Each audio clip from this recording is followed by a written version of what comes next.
தனது ஆடுகள் மேய்க்கும் பணி இல்லாத நேரங்களில் வீணை வாசிப்பதில் மகிழ்ச்சி அடைந்தார்.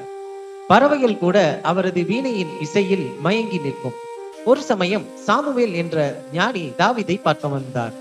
என்றாவது ஒரு நாள் தாவீது இஸ்ரவேலின் ராஜாவாக ஆட்சி செய்வார் என்று தேவன் தம்மிடம் வெளிப்படுத்தியதாக சாமுவேல் தாவீதிடம் சொன்னார்.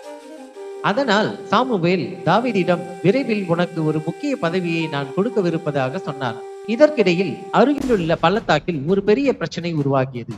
இஸ்ரவேலர்களுக்கும் அவர்களின் எதிரியான பெலிஸ்தியர்களுக்கும் போர் மூண்டது.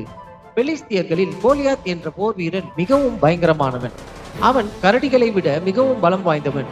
சாதாரண மனிதர்களை விட மிகவும் உயரம் அதிகமானவன். கோலியாத் இஸ்ரவேலர்களிடம் ஒவ்வொரு நாளும் தன்னை எதிர்த்து போர் செய்ய ஒரு வீரனை அனுப்பும்படி இஸ்ரவேலர்களுக்கு சவால் கொடுத்தான். ஆனால் இஸ்ரவேலர்களில் ஒருவர் கூட அவனை எதிர்க்க பயந்தனர். அந்த சமயம் இஸ்ரவேல் படையில் இருக்கும் தனது சகோதரனை பார்க்க தாவீது சென்றார். அங்கே எல்லோரும் கோலியாத்தை பார்த்து பயந்து யாரும் போரிற்கு செல்லாமல் இருப்பதை கண்டு அவர் அதிர்ச்சி அடைந்தார். அப்போது தாவீது கோலியாத்தை எதிர்த்து நான் போர் செய்கிறேன் என்றார். நாடுகளை கவனித்துக் கொண்டிருந்த போது கரடிகள் மற்றும் சிங்கங்களில் இருந்து தேவன் எப்படி அவைகளை பாதுகாக்க எனக்கு உதவினாரோ அப்படி இதற்கும் உதவுவார் என்று அனைவரிடமும் சொன்னார். தாவீது போர் வீரர்கள் பயன்படுத்திய கவசம் எதுவும் பயன்படுத்தவில்லை. மாறாக அவரது கவனை மட்டுமே பயன்படுத்த முடிவு செய்தார். கோலியாத் தாவீதை நோக்கி ஓடி வந்தான்.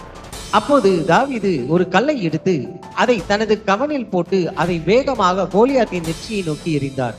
கோலியாத்தின் நெற்றியில் அந்த கல் நேரடியாக தாக்கியது. அந்த நிமிடமே கோலியாத் தரையில் விழுந்தார். தாவீது வெற்றி அடைந்தார்.